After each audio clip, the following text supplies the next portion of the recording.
Peshawar university ایک بار پھر ایک سنگین بحران کے دہانے پر کھڑی ہے۔ وہ جامعہ جو خیبر پختونخوا کی شناخت سمجھی جاتی ہے، آج ایک مرتبہ پھر بندش کے خدشات میں گھیری ہوئی ہے۔ پشاور یونیورسٹی ٹیچرز ایسوسی ایشن یعنی پیوٹا نے حکومت اور یونیورسٹی انتظامیہ کو واضح الٹیمیٹم دے دیا ہے۔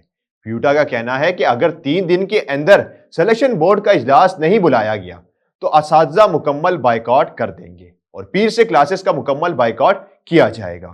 پیوٹا کے مطابق یہ احتجاج کسی ایک مطالبے تک محدود نہیں بلکہ برسوں سے جاری انتظامی اور مالی بحران کا تسلسل ہے۔ اساتذہ کا کہنا ہے کہ یونیورسٹی کے پاس تنخواہوں کی ادائیگی کے لیے فنڈز موجود نہیں، جبکہ صوبائی اور وفاقی حکومت اس معاملے میں سنجیدہ تعاون نہیں کر رہے ہیں۔ یہ وہی پشاور یونیورسٹی ہے جہاں ہزاروں طلبہ اپنا مستقبل سنوارنے کے لیے آتے ہیں، لیکن ہر چند ماہ بعد انہیں تالوں، احتجاج اور غیر یقینی صورتحال کا سامنا کرنا پڑتا ہے۔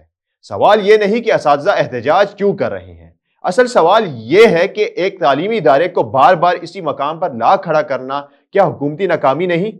اگر پیر سے کلاسز بند ہوئی تو اس کا نقصان نہ اساتذہ کو ہوگا، نہ کسی افسر کو ہوگا، بلکہ اس طالب علم کو ہوگا جس کا ایک ایک دن قیمتی ہے۔ اب دیکھنا یہ ہے کہ حکومت اور یونیورسٹی انتظامیہ وقت رہتے فیصلہ کرتی ہے یا ایک بار پھر تعلیم کو بے یقینی کی نظر کر دیا جاتا ہے۔ ایسی مزید معلوماتی ویڈیوز کے لیے VNI نیوز کو لائک کریں، فالو کریں اور سبسکرائب کریں۔ شکریہ۔